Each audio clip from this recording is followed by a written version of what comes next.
Good morning, dear final year students. Today we are going to discussing about molecular methods. Molecular methods లో మీకు first ఏంటంటే nucleic acid probes. Definition about nucleic acid probes or molecular probes. Definition. In molecular biology, a probe is a fragment of DNA or RNA of variable length, usually 100 to 1000 bases long, which can be radioactively labeled అనమాట. అంటే ఇక్కడ ఈ probe అనేది ఏంటంటే it is a fragment of DNA either RNA. ఏదైనా ఒక DNA కానీ RNA కానీ ఫ్రాగ్మెంట్ మనం ఏమంటామంటే ప్రోబ్ అంటాం అనమాట. ఇక్కడ వీటి యొక్క లెంత్ ఉంటుంది, ఎంత ఉంటుంది, usually 100 to 1000 base which can be radioactively labelled. A probe is a single standard sequence of DNA. A probe is a single stranded sequence of DNA or RNA used to search for its complementary. ఇక్కడ used to RNA. This is the sequence of DNA or RNA. Probe is a single stranded sequence of DNA or RNA used to search for its complementary sequence in a sample genome. The probe is placed into contact with the sample under conditions that allow the probe sequence to hybridize with its complementary sequences. ఈ విధంగా మనం ఏంటంటే complementary సీక్వెన్సెస్ని మనము hybridise చేయడం ద్వారా మనము వాటి యొక్క ప్రోబ్ని మనము సీక్వెన్స్ని మనము అబ్జర్వ్ చేయడానికి ఈజీ అవుతుంది అనమాట. చూడండి next,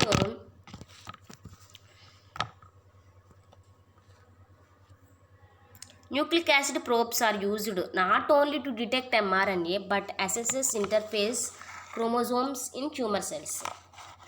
The probes may consist of either DNA or RNA and they vary in length from short oligonucleotides to multigenic chromosomal segments cloned into bacteria. ఈ విధంగా మనం క్లోనింగ్ సెక్షన్లో న్యూక్లిక్ యాసిడ్ యొక్క ప్రోబ్స్ని మనం ఇంట్రడ్యూస్ చేస్తాం అనమాట. వాటిని మనం డిటెక్ట్ చేయడానికి ఈ యొక్క అంతేకాకుండా అంటే ఎంఆర్ఎన్ఏ డిటెక్ట్ చేయడమే కాకుండా SS interphase chromosomes in tumour cells. The probes may consist of either DNA or RNA, ఏదైనా కానీ డిఎన్ఏని కానీ ఆర్ఎన్ఏ కానీ షార్ట్ ఫ్రాగ్మెంట్స్ని మనం తీసుకొని length from short oligonucleotides to multigenic chromosomal segments cloned into bacteria.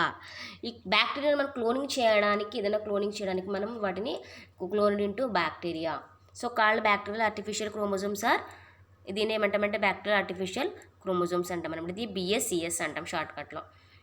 Cloning చేయడానికి న్యూక్లిక్ యాసిడ్ ప్రోబ్స్ని మనము యూజ్ చేస్తాం. Types of probes, there are 3 types of nucleic acid probes: oligonucleotide probes, DNA probes and RNA probes. ఇక్కడ 3 types ఆఫ్ probes మనం observe చేస్తాం. Nucleic acid ప్రోబ్స్ని మనం 3 ప్రోబ్స్ కింద మనము చేస్తాం. అదేంటంటే ఒలిగోన్యూక్లియోటైడ్ ప్రోబ్స్ అంటాం, డిఎన్ఏ ప్రోబ్స్ అంటాం, నెక్స్ట్ ఆర్ఎన్ఏ ప్రోబ్స్. అంటే డిఎన్ఏ నుంచి తీసుకున్న వాటిని మనం డిఎన్ఏ ప్రోబ్స్ అంటాం, ఆర్ఎన్ఏ నుంచి తీసుకున్న వాటిని మనం ఏమంటామంటే ఆర్ఎన్ఏ ప్రోబ్స్ అంటాం. ఇక్కడ ఓలిగోన్యూక్లియోటైడ్ ప్రోబ్స్ ఏంటంటే అదే vary in length from short oligonucleotides to multigenic chromosomal segments. ఎప్పుడైతే ఓలిగోన్యూక్లియోటైడ్స్ని మనం ఏంటంటే ఎక్కువ లెంత్ నుంచి మనం తీసుకునే దాన్ని షార్ట్ చేస్తాము, దాన్ని ఏమంటామంటే షార్ట్ ఓలిగోన్యూక్లియోటైడ్స్ అంటాం అనమాట. ఈ విధంగా మనం వాటిని చిన్న డిఫరెన్సెస్ కింద మనము డివైడ్ చేస్తూ ఉంటాం ప్రోబ్స్ని. Oligonucleotides, what is the meaning of oligonucleotides? These are synthesized chemically as oligonucleotides based on the information available on the amino acid sequence of the protein of interest. It can be used as a probe in the identification of gene which encode for that particular protein. This is called as oligonucleotide proteins. These are synthesized chemically as oligonucleotides based on the information available on the amino acid. Amino acidic information base చేసుకొని మనకి ఒక సీక్వెన్స్ని మనము develop చేస్తాం అనమాట. It can be used as a probe. దీన్నే ఏంటంటే probe కింద మనము ఐడెంటిఫై చేస్తాం. Gene which encode for that particular ప్రోటీన్స్ని కోడ్ చేస్తాయి అనమాట ఒలిగోన్యూక్లియోటైడ్ ప్రోబ్స్ అనేవి. Oligonucleotide probes are generally targeted to specific sequence with genes. The most common oligonucleotide probes contain 8 to 30 bases, but correct synthesizers allow efficient synthesis of probes containing at least 1000 bases. The probe length should be between 18 to 50 bases. Longer probes will result in longer hybridization times and allow synthesis yields.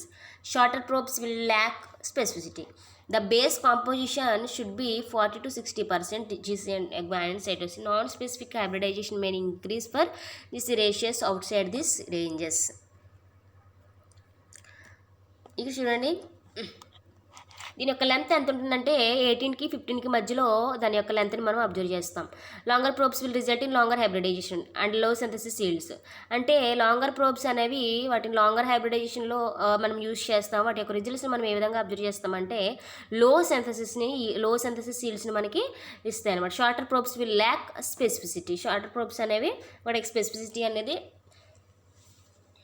కంప్లీట్గా absent అయి ఉంటుంది అనమాట. The base composition should be 40 to 60% guanine and cytosine made up అయి ఉంటుంది అనమాట. Non specific hybridization may increase for GC ratios outside this range. Certain that no complementary regions within probe are present. These may result in the formation of hairpin structures that will inhibit hybridization to target.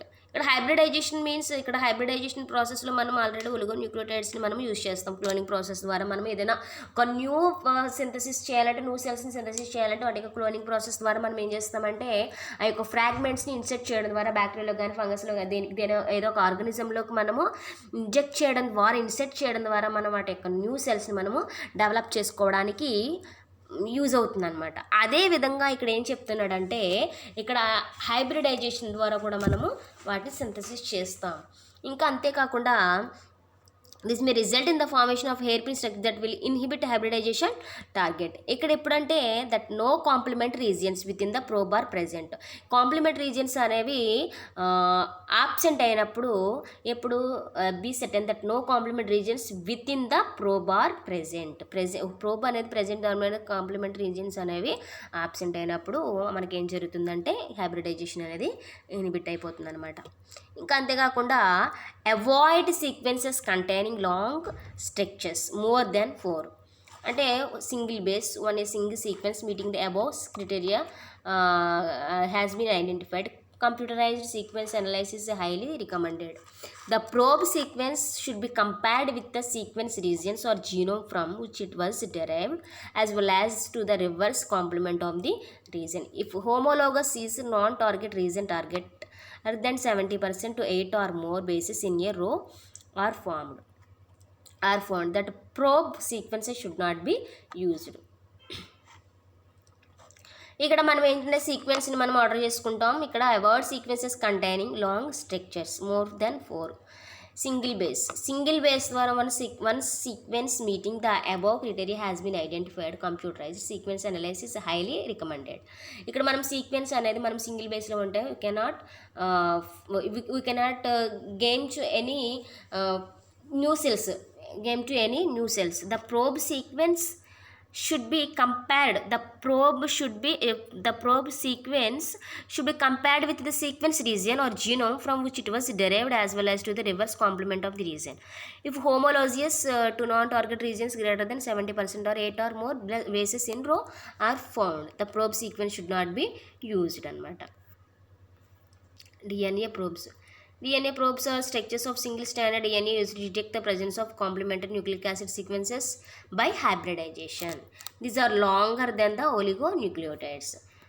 RNA probe వచ్చేసరికి a structure of RNA that can detect a target sequence in the genome. Probe and target base sequence must be complementary to each other.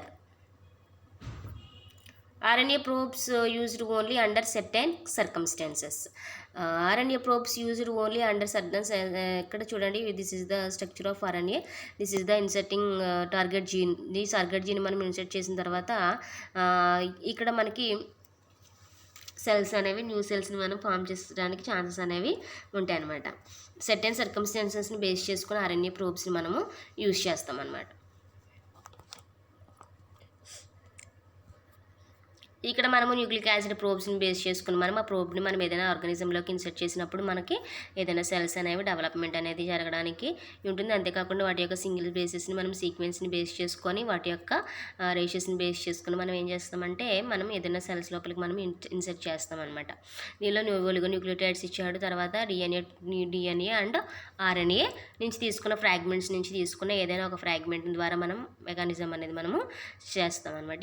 ఇలా చేయడం ద్వారా మనకి ఫైనల్గా final product అనేది మనము gain చేసుకోవడానికి లేదా ఫైనల్గా సెల్స్ నుంచి మనం న్యూ సెల్స్ని డెవలప్ చేసుకోవడానికి ఈ విధంగా ప్రోబ్స్ని మనము యూస్ చేస్తాం. వీటిని ఏంటంటే మాలిక్యులర్ మెథడ్స్ అంటాం. ఈ మాలిక్యులర్ మెథడ్స్ ద్వారా మనం ఏం చేస్తామంటే న్యూక్లిక్ యాసిడ్ ప్రోబ్స్ని మనము యూస్ చేసుకుంటాం. Nucleic acid probes is nothing but A fragments. Nucleic acid probes is nothing but A fragments. Nucleic acid probes is nothing but A fragments అనమాట.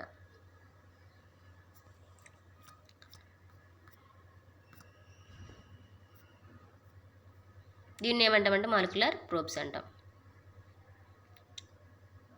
వీటిని మళ్ళీ మనం ఏం చేస్తామంటే లేబుల్ చేసుకుంటాం, ఎందుకంటే ఈజీగా ఐడెంటిఫై చేసుకోవడానికి మనం which can B radio actively labelled. అంతేకాకుండా వీటి యొక్క లెంత్ని బట్టి కూడా మనం ఏం చేస్తామంటే వాటి యొక్క ఇన్సర్షన్ అనేది మనం డిసైడ్ చేస్తాం.